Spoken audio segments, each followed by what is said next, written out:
झवली गावावरून पुण्याला आलो राहिला. म्हटलं पुण्यात मस्तपैकी माझी लाईफ बीप सेटल होईल.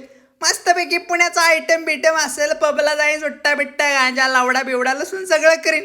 पण आईचा दाना बिहारगत माझी लाईफ झाली ना. धड मला सेकंड हँड आयटम मिळत नाही ना, माझा हंटर उभा राहतोय. आणि मग झाली तीच आपली रोजची जाऊ चालू. काल भाऊकीतला एक बांडगुळ भेटला, म्हणत होता असलं ट्रेडिंग बिडिंग नको करू, वायाचा चिल. मला त्या बांडगुळाला एकच सांगायचंय, तुझ्या आईचा दाना बापाला झवय शिकवतोय वर.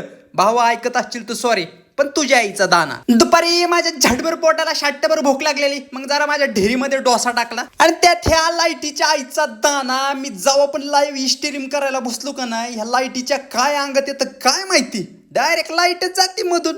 कोण कुठला फ्यूज काढतं का काय माहिती त्याच्या आईचा भोसडा. आणि मग जरा दुपारची म्हणून पिशी घेतली आणि मग म्हटलं तेवढी बाहेर बेर जाऊन गांडबीट फिरून यावी. दिसलेल्या मला गचपंडावळ्या काय काय करत, पण म्हटलं कुठं दादा बिदा म्हणतील. मग परत आलो मग रूम वरती आणि मग खोलीवर आल्यावर म्हटलं जरा सटका मटका लावावा. लईच तंगी चाललेली आहे.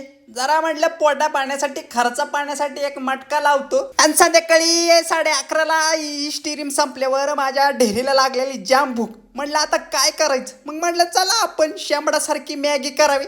मग मस्तपैकी मॅगी बेगी केली. थोडीशी मी लाईव्ह स्ट्रीम बघितली आपली श्रीमानची.